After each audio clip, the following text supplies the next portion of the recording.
साथ यात्रियों की जिस बस पर आतंकियों ने हमला किया उस बस के ड्राइवर सलीम भी इस हमले में घायल हुए हैं। ये हमला और भी बड़ा हो सकता था, लेकिन सलीम की सूझबूझ से 50 यात्रियों की जान बची। सलीम ने हमले के बाद अपने भाई से बात की। उनके भाई बता रहे हैं कि अनंतनाग में कैसे हुआ ये हमला। उन्होंने बोला कि मुझे पहले 9:30 बजे फोन आया था कि जावेद हमारी गाड़ी पे अटैक हुआ है, मतलब फायरिंग हुई है। तो मैंने पूछा कैसे फायरिंग हुई, तो बोले करीबन 8:30 पौने 9 बजे के टाइम था। तो मैं बस लेके जा रहा था तो अचानक मुझे जोर से आवाज आई और मेरे कांच के पास से कुछ, मतलब बारी जो साइड की बारी आती है उसके पास से कुछ गया, ऐसा लगा, बोलता कांच फूटा ऐसा। तो मैं समझ गया कि फायरिंग हुई है और फिर भी बोले मैं रुका नहीं। अगर रुक जाता तो वो लोग अंधाधुंध फायरिंग कर रहे थे। बोले जिधर भी गोली लगी, जैसा दिवाली पे पटाखों की जैसी आवाज आती है ना, उस तरीके की आवाज आ रही थी। पर फिर भी बोले मैं रुका नहीं और गाड़ी झुक गया। और फायरिंग जैसे चालू है ना, झुक गया और थोड़ा सा ही मुझे दिख रहा था, डिस्टेंस था। फिर भी बोले मैं सेफ जगह पे जाके ही रुका। वो हिसाब से ही मतलब मैंने गाड़ी रुकाया ही नहीं कहीं भी और अच्छी सेफ जगह जाके रुका और फिर वहां से सबको कांटेक्ट किया और मतलब सब यात्रियों की जान बचाई। पर ये फर्स्ट टाइम ऐसा उसके साथ केस हुआ और फिर भी वो बेचारा हिम्मत नहीं आ रहा और उसने वो मतलब पार लगाया। 50 लोगों की तो 50, वो 6-7 लोगों की तो नहीं बचा पाया और 50 लोगों की तो उसने जान बचाई। हम लोग को बहुत अच्छा लग रहा है कि उन लोगों ने सबकी जान बचाई और अफसोस भी है कि बेचारे वो जो मर गए उनको नहीं बचा पाए। वो भी खुद अफसोस कर रहे थे कि मैं उन लोगों की जान नहीं बचा पाया और बहुत टेंशन ले रहे थे। मैं बोली कुछ नहीं, अल्लाह ने तुम्हारे हाथ से इतनी जान बचाई, वही बहुत बड़ी बात है। तो सरकार की तरफ से किस तरह से मांग करते हैं कहीं ना कहीं जो आतंकवादियों पे सख्त कार्रवाई की जाए? जी हाँ, मैं यही चाहती हूँ कि आतंकवादी बेकसूरों की जान क्यों ले रहे हैं। आतंकवादी वो दुश्मन ही है, किससे बेगुनाह लोगों का क्या कसूर है उसके अंदर? हम लोगों ने क्या किया है? हम तो साथ में मिलजुल के रहते हैं, हम सब यहाँ पर रहते हैं, अब साथ में रहते हैं तो सब आप भी साथ में ही रहो ना। आप क्यों ऐसे हमले करके ना लोगों को डरा रहे हो, लोगों को जख्मी कर रहे हो? हमले पर हमारी ये महा कवरेज लगातार जारी है, हमारी चर्चा भी लगातार जारी है। पर लश्कर तैयबा के कायर आतंकियों ने कल रात निहत्ते अमरनाथ यात्रियों को अपनी गोली का निशाना बनाया। आतंकियों ने यात्रियों से भरी बस पर अंधाधुंध फायरिंग की, जिसमें 7 श्रद्धालुओं की जान चली गई। आईबी के सूत्रों के मुताबिक इस हमले में 3 से 5 आतंकी शामिल थे और पाकिस्तानी आतंकी अबू इस्माइल इस हमले का मास्टरमाइंड था।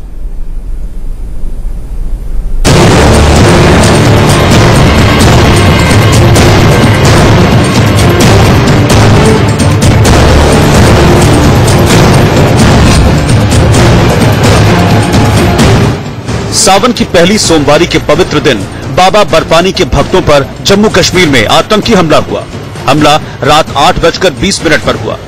ये वो गाड़ी है जो इस हमले में जबरदस्त इसको नुकसान हुआ है और आप देख सकते हैं कि किस तरह हर तरफ से इस गाड़ी के शीशे टूटे हुए हैं, जिसका ये अंदाजा लगाया जा सकता है कि हर तरफ से इस पे गोलियां बरसाई गई है। सामने के शीशे तबाह हो चुके हैं, साइड के शीशे पूरी तरह से खत्म हो चुके हैं, टूट चुके हैं, लेकिन इसमें कहीं भी खून के धब्बे नहीं है। तो इसे ये अंदाजा लगाना मुश्किल नहीं कि इसमें शायद कोई व्यक्ति जो है घायल नहीं हुआ है, बल्कि जो बस इस गाड़ी के आगे आगे जा रही थी जिसमें वो यात्री मौजूद थे, जो इस घटना में सबसे ज्यादा क्षतिग्रस्त हुई और जिसमें सबसे ज्यादा कैजुअल्टीज रिपोर्ट हुई है। खबर है कि आतंकियों ने अनंतनाग से मीर बाजार जा रही गुजरात की बस को निशाना बनाया। इस बस में सारे श्रद्धालु गुजरात के थे।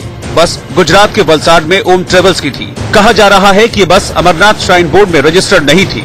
हम आपको बिल्कुल वो स्पॉट तक लेके जाएंगे जहां पे इस गाड़ी पे गोलियां बरसाई गई, जहां पे इस गाड़ी को टारगेट बनाया गया। ये बिल्कुल वो स्पॉट है। आप देख सकते हैं कि यहाँ पे इस गाड़ी के शीशे अभी भी बिखरे पड़े हैं। तो ये इस बात का सबूत है कि यहाँ पे उस बस को टारगेट बनाया गया था, जिसमें 7 यात्री जो हैं उनकी मौत हो चुकी है और कई लोग जो हैं वो अभी भी अस्पताल में हैं। उनके जख्मों का इलाज किया जा रहा है यहाँ पे। देखिए, यही है वो बस जिसका नंबर है GJ09Z9976। अब 2 तस्वीरें एक साथ देखिए। पहली तस्वीर में बस बाहर से दिख रही है, दूसरी तस्वीर बस के अंदर की है। देखिए कैसे बस का शीशा गोलियों से चकनाचूर हो चुका है। बस पर गोलियों के निशान भी हैं। इस बस में सवार सभी श्रद्धालु गुजरात के थे। और कहा जा रहा है कि ये बस अमरनाथ यात्रियों के मुख्य जत्थे से बाहर थी। दरअसल अमरनाथ यात्रा में चलने वाली गाड़ियों और श्रद्धालुओं को जत्था बनाकर रवाना किया जाता है। जत्थे के आगे पीछे सुरक्षा बलों की पायलट गाड़ियां होती हैं। बीच बीच में भी सुरक्षा बलों की फ्लीट होती है, QRT की टीम होती है, ताकि किसी भी तरह के हमले पर तुरंत एक्शन लिया जा सके। लेकिन गुजरात की इस बस के बारे में बताया जा रहा है कि वो इस पूरे कॉन्वॉय से बाहर थी। दो तस्वीरें एक साथ देखिए। पहली तस्वीर उस बटेलू जगह की है जहां आतंकी हमला हुआ, हमले के तुरंत बाद की। दूसरी तस्वीर अनंतनाग बेस कैंप अस्पताल की है जहां घायलों को इलाज के लिए लाया गया। दर्जन भर से ज्यादा लोग इस हमले में घायल हैं, कई की हालत गंभीर है। मारे गए लोगों में 6 महिलाएं हैं जबकि एक पुरुष। अमरनाथ यात्रियों पर हमले की चौतरफा निंदा हो रही है। प्रधानमंत्री मोदी ने इस हमले के तुरंत बाद एक एक कर 3 ट्वीट किए। शांतिपूर्वक अमरनाथ यात्रा पर निकले यात्रियों पर हमले की खबर से इतना आहत हुआ हूं कि कहने को शब्द नहीं है। इस हमले की हर तरफ से, हर वर्ग से निंदा की जानी चाहिए। आतंकी हमले के बाद ये पीएम मोदी का पहला ट्वीट था। अपने दूसरे ट्वीट में मोदी ने क्या लिखा वो देखिए।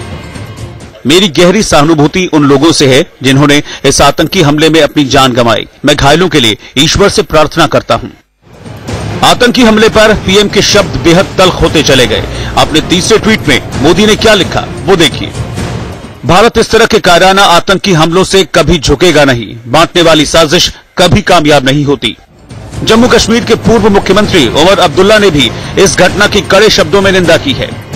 ये बहुत ही दुर्भाग्यपूर्ण घटना है। इसकी जितनी निंदा की जाए कम है। मेरी पूरी सहानुभूति मारे गए लोगों के परिवारों से है। मैं घायलों की सलामती के लिए दुआ करता हूं। वैसे देश भर में इस घटना की कड़ी निंदा हो रही है। बिहार के मुख्यमंत्री नीतीश कुमार, कांग्रेस अध्यक्ष सोनिया गांधी, सबने इस हमले को आतंकियों की कायरतापूर्ण कार्रवाई बताया। Bureau report, India news.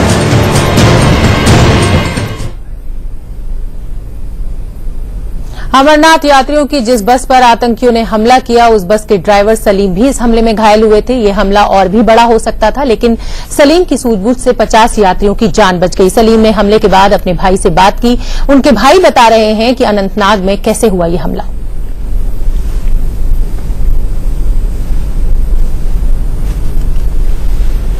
उन्होंने बोला कि मुझे पहले 9:30 बजे फोन आया था कि जावेद हमारी गाड़ी पे अटैक हुआ है, मतलब फायरिंग हुई है। तो मैंने पूछा कैसे फायरिंग हुई, तो बोले करीबन 8:30 पौने 9 बजे के टाइम था।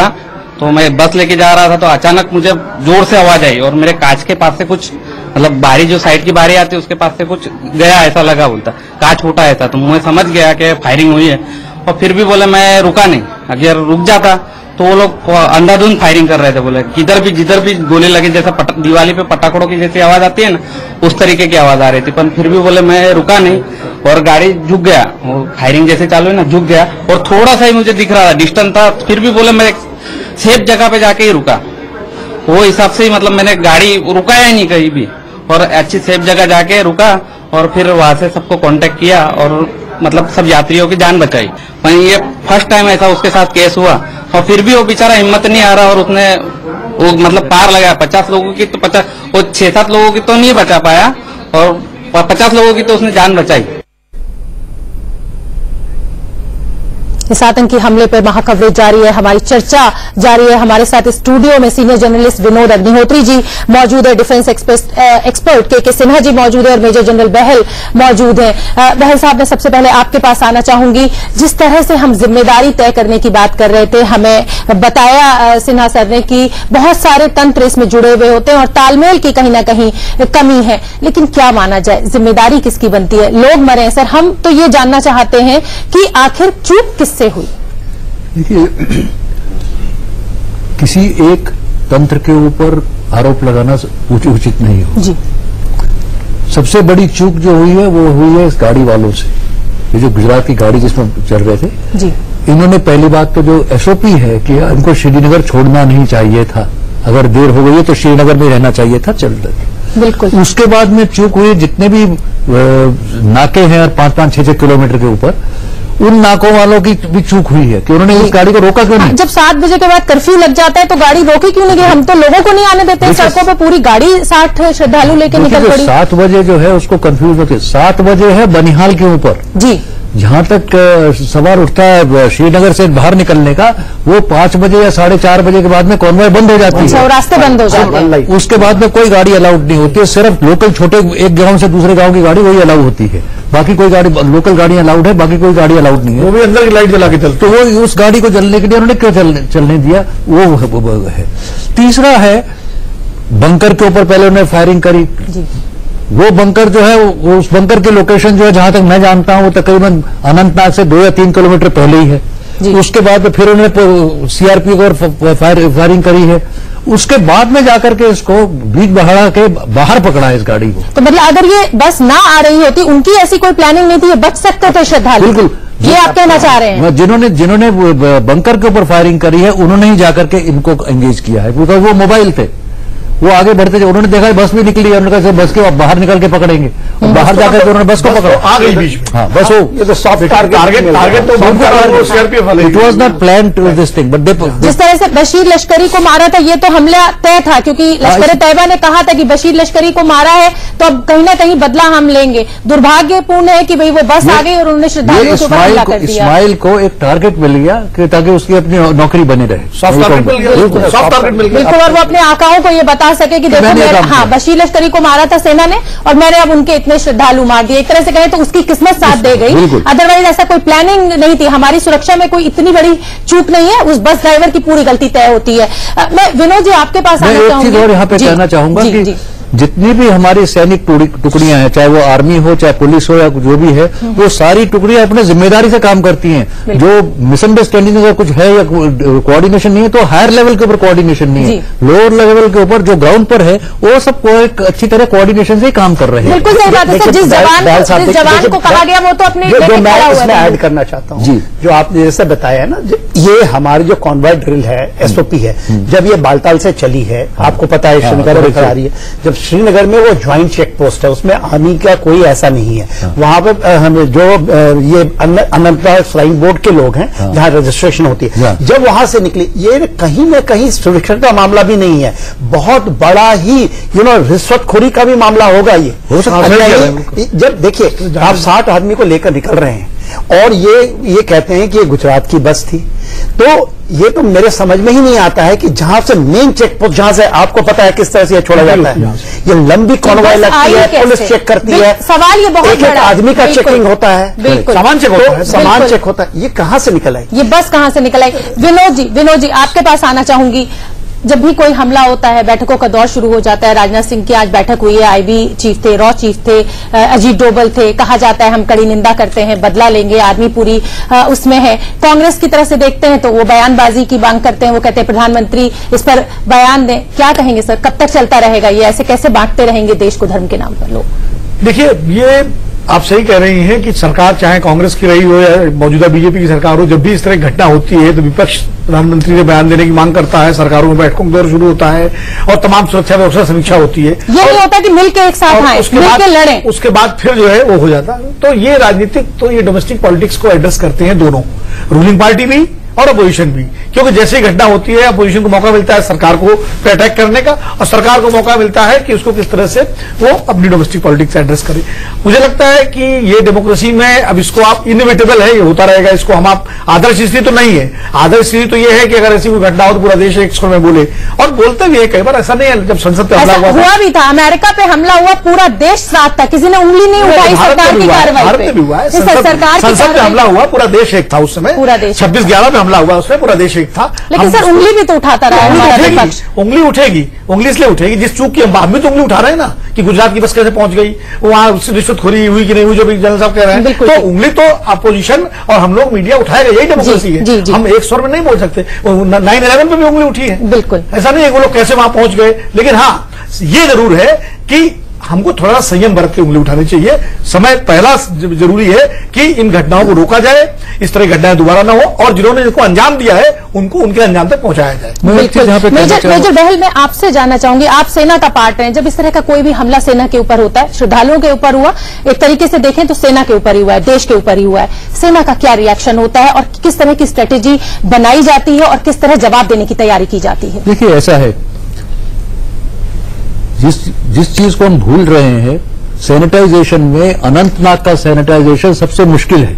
जी। कि अनंतनाग डिस्ट्रिक्ट जो है, इस पर तकरीबन कम से कम नहीं तो 8 से 10,000 घर हैं, और वहां पे सैनिटाइजेशन का मतलब है कि आप हर घर को तो ही चेक कर सकते हैं। जो जन साहब ने बताया कि 3-3 किलोमीटर मतलब अंदर तक सैनिटाइज होता है, वो ओपन एरिया में इलाके में हो सकता है। मगर शहर के अंदर आप ये समझिए, अगर नोएडा में सैनिटाइजेशन करना है, आप किस किस ब्लॉक में जाएंगे, तो वो सैनिटाइजेशन नहीं हो सकता है। वो तभी हो सकता है कि अगर फौज एक ऑपरेशन लॉन्च करे सेपरेटली, कि हर एक घर में जाकर के चेक करे कौन है, कैसे है, कहां है, तब जाकर के पकड़ सकते हैं आप उसको।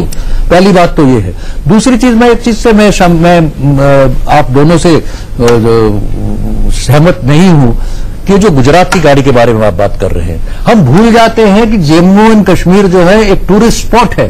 इसमें कोई भी गाड़ी जा सकती है, जाना चाहिए उनको कॉन्वॉय के साथ में।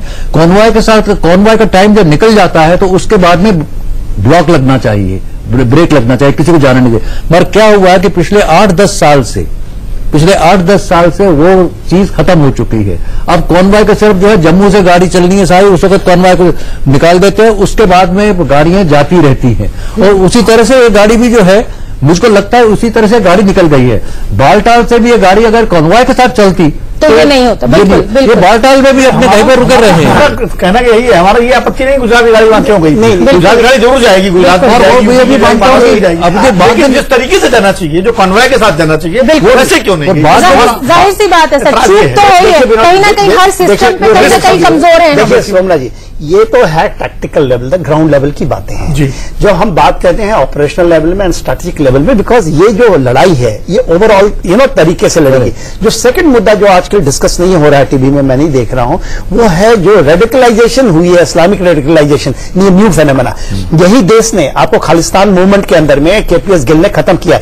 वही पाकिस्तान आका होता था। अब आप देखिए डाउन साउथ श्रीलंका में एलटीटी को कैसे एक छोटे देश ने खत्म किया। बिल्कुल, रेडिकलाइजेशन बहुत बड़ा कारण है, वर्ल्ड ग्लोबल टेररिज्म का हिस्सा है सर। बिल्कुल। मैं आपको रोकना चाहूंगी समय की थोड़ा। स्टूडियो में ये महाचर्चा जारी है, जिस तरह से कल आतंकवादियों ने हमला किया उन श्रद्धालुओं के ऊपर अमरनाथ में। विनोद अग्निहोत्री जी मौजूद है, डिफेंस एक्सपर्ट के सिन्हा जी मौजूद है, मेजर जनरल बहल हमारे साथ मौजूद है। विनोद जी, सबसे पहले क्या डिस्कशन तो अब चल ही रहा है, ये जानना चाहूंगी ब्रेक के बाद में आपसे कि जिस तरह से ये हमला हुआ है, क्या वजह मानी जाए, क्यों आतंकवाद इतना बढ़ गया है? सर्जिकल स्ट्राइक हमने की थी तो हमें लगा था कि अब ये शांत हो जाएंगे, लेकिन ये तो बढ़ता जा रहा है, क्या वजह है? देखिए, सर्जिकल स्ट्राइक की बात क्या हुआ, ये तो अलग विषय है, लेकिन आज इस घटना पर हम फोकस करते हैं। ये सही है, ये हमला जो था ये हमारे सुरक्षा बलों के ठिकानों पे था, बंकर पे हुआ और उसके बाद सीआरपीएफ की उस पे हुआ, क्योंकि जो पिछले दिनों से आर्मी ऑपरेशन चल रहा है एंटी टेररिज्म, वहां पर जिस तरह से आतंकवादियों को पकड़ा जा रहा है, उसका एक रिटेलिएशन करना था। आप सलाउद्दीन का बयान याद कीजिए, उसने कहा था कि हम हिंदुस्तान में कहीं भी हमला करवा सकते हैं, और अभी सलाउद्दीन को जिस तरह से अमेरिका ने टेररिस्ट घोषित किया, तो उसका भी एक रिएक्शन है उनके अंदर। दूसरी बात यह है कि अंदर के हाथ मतलब जैसे कहते हैं बटेर लग गई, तो वो बस जो है बीच में आ गई। जब बस आ गई तो आतंकवादियों के दिमाग में निश्चित रूप से आया तीर्थयात्री हैं, इनको मारो। इसको मारने का इसका रिपरकशन पूरे हिंदुस्तान में हो सकता है, क्योंकि देश में इसमें जो माहौल है, जो आप देख रहे हैं, एक सरचार्ज एटमॉस्फेयर है। अगर कहीं उसका रिपरकशन हो जाए तो उनका काम आसान हो जाएगा, और उसके बाद जो एक डिवाइड है, कम्युनल डिवाइड, उसको करने में आसानी रहेगी। शुक्र की बात यह है कि इस देश के लोग इतने उदार हैं और इस मामले में सब समझदार हैं कि इस तरह का कोई रिएक्शन नहीं। अभी देखिए सलीम की फैमिली के लोग जिस तरह बोल रहे थे, तो कुल मिलाकर के देश ने अपने तरीके से उनको जवाब भी दिया कि हम आपस में लड़ने वाले नहीं हैं। इरादा वही था कि इस घटना के बहाने पूरे देश में एक जो है एक नफरत का माहौल पैदा किया जाए और उनका काम आसान हो, लेकिन देश ने उसका अपने तरीके से जवाब दिया है और आगे भी जवाब देते रहेंगे। हम हारेंगे नहीं, हमारी अमरनाथ यात्रा जारी है, हम यही कहना चाहेंगे। फिलहाल यहां लेना होगा